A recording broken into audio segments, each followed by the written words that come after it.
Selamat datang di tutorial Mas ERP. Pada video kali ini, kita akan membahas tentang Master Inventory. Dalam tampilan Inventory Dashboard, kita dapat memilih daftar barang. Lalu, pada program ini, untuk memasukkan daftar persediaan barang, bisa dilakukan dalam dua cara.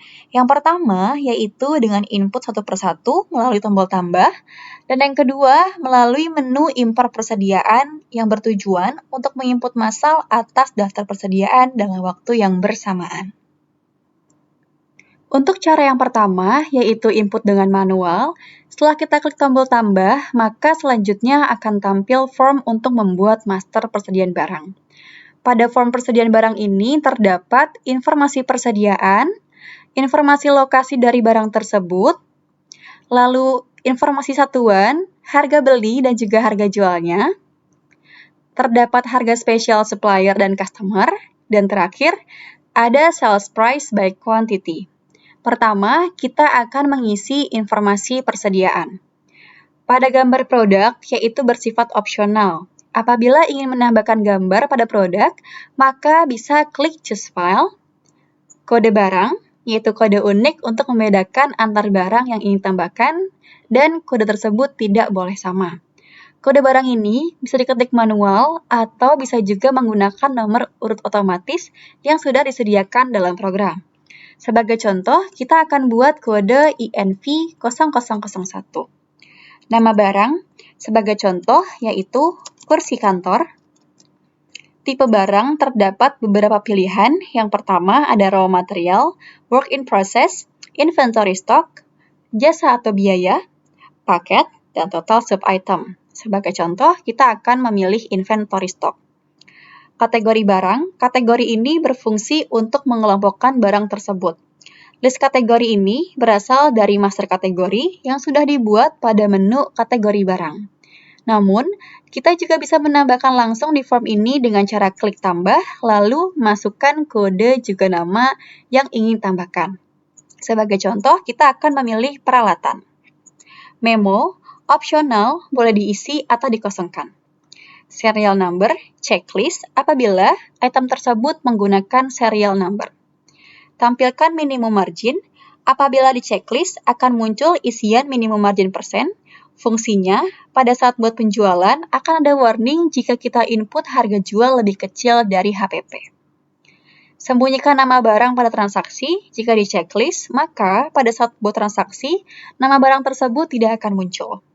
Status barang, aktif jika barang masih dipakai untuk transaksi jual beli, dan non-aktif apabila item tersebut sudah tidak digunakan untuk transaksi jual beli. Selanjutnya, informasi dari lokasi barang tersebut. Pada master gudang, apabila ingin menambahkan gudang baru, maka bisa langsung ditambahkan di form ini dengan cara klik tambah master gudang. Pilih gudang. Tentukan barang tersebut tersedia di gudang apa. Sebagai contoh, A01 atau gudang final. L, berguna untuk menambahkan informasi lorong jika ada.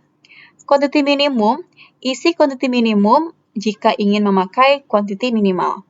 Quantity maksimum, isi quantity maksimum jika ingin memakai quantity maksimal. Selanjutnya, yaitu satuan dan harga.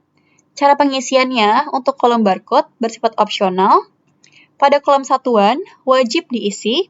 Satuan dasar diisi dengan satuan terkecil. Sebagai contoh adalah pieces. Konversi, yaitu untuk mengkonversikan satuan satu ke satuan kedua, dan seterusnya. Sebagai contoh, satuan pertama adalah pieces, satuan kedua adalah lucid, maka konversi satuan kedua adalah 12. Selanjutnya, terdapat kolom harga beli. Harga beli ini berfungsi untuk setting default atas harga beli yang akan otomatis muncul pada saat melakukan pembelian.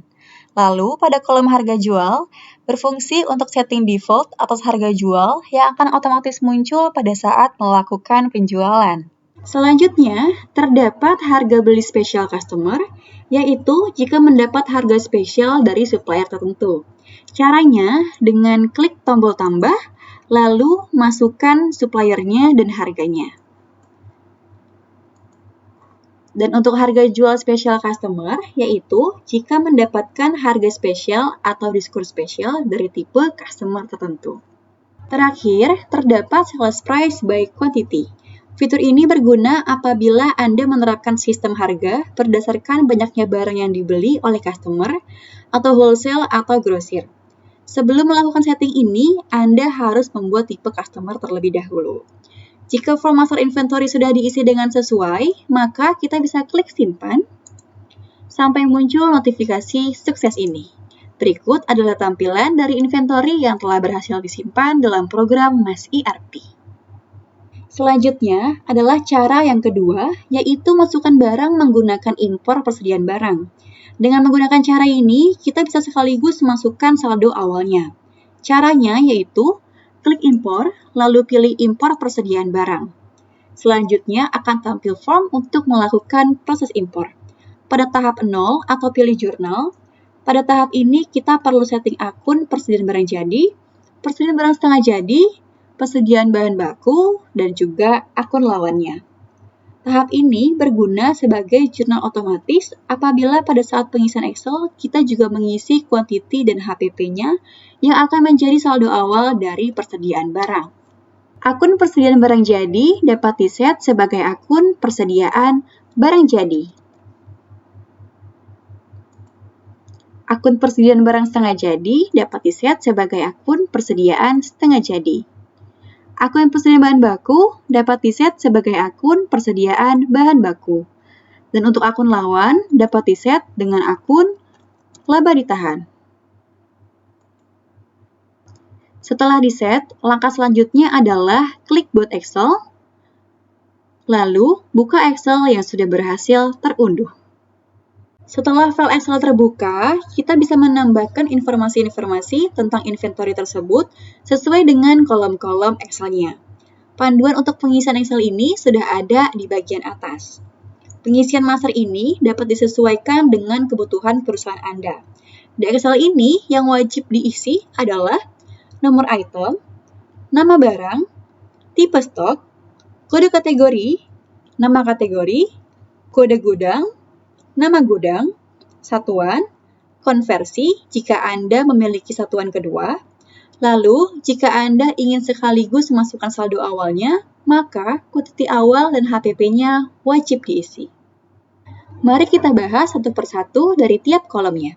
Nomor item, isikan nomor atau kode item atas barang yang ingin ditambahkan, maksimal 50 karakter. Sebagai contoh yaitu INV strip 0002. Nama barang sebagai contoh yaitu sofa. Tipe stok dapat diisi berupa INV, WIP, LAW untuk stok, atau SVC untuk jenis jasa. Sebagai contoh yaitu INV. Kode kategori, isikan kolom ini dengan kode yang sudah Anda buat di modul kategori barang. Tetapi jika Anda belum membuat masternya, Anda juga bisa langsung menambahkan kode tersebut pada Excel ini. Sebagai contoh, kodenya adalah 001. Nama kategori, isi nama kategorinya. Anda juga bisa lihat di modul kategori barang, atau jika Anda belum membuat masternya, Anda bisa langsung menambahkan di sini. Sebagai contoh, yaitu peralatan. Kode gudang, isikan kolom ini dengan kode yang sudah Anda buat di modul gudang. Namun, Anda juga bisa langsung membuat kode gudangnya di Excel ini. Sebagai contoh, kode gudangnya adalah A01. Nama gudang, isi kolom ini dengan nama gudangnya. Ini juga dapat dilihat di modul gudang. Sebagai contoh, yaitu gudang final. Selanjutnya, jika perusahaan Anda memakai fitur part number, kode merek, dan juga barcode, Anda bisa langsung memasukkan detailnya ke dalam kolom ini. Selanjutnya adalah satuan. Isikan kolom satuan ini dengan satuan yang Anda gunakan. Jika menggunakan lebih dari satu satuan, maka Anda dapat menginput ke dalam kolom satuan kedua, satuan ketiga, dan seterusnya. Sebagai contoh, satuan pertama yaitu pieces. Kemudian, pada kolom konversi, isikan kolom ini dengan konversi atau nilai dari satuan kedua, ketiga, dan seterusnya. Misalnya, konversi 2 adalah 12, karena satuan kedua memakai lusin. Kuantiti awal, isikan kolom ini dengan kuantiti awal sebagai saldo awal inventory. Jika Anda tidak ingin memasukkan saldo awalnya, maka kolom ini boleh dikosongkan. Namun, jika Anda sekaligus memasukkan saldo awal, maka kuantiti awal wajib diisi. Selanjutnya, harga pokok awal juga wajib diisi apabila Anda ingin sekaligus memasukkan saldo awalnya. Currency, masukkan mata uang yang Anda gunakan untuk membeli dan menjual barang tersebut. Sebagai contoh adalah IDR. Setelah selesai mengisi data di Excel ini, maka kita bisa menyimpan Excel tersebut. Setelah disimpan, langkah selanjutnya yaitu upload Excel ke dalam program ERP. Caranya, pada tampilan impor persediaan barang, kita klik Choose File, lalu pilih Excel yang sudah tersimpan tadi. Untuk nomor transaksi, terisi otomatis, namun kita juga dapat mengubah secara manual. Selanjutnya, kita bisa klik Unggah File, sampai muncul notifikasi sukses ini. Mari kita lihat data persediaan yang sudah kita input menggunakan dua cara. Sudah masuk data persediaannya, yaitu kursi kantor dan sofa. Sekian informasi video ini, terima kasih.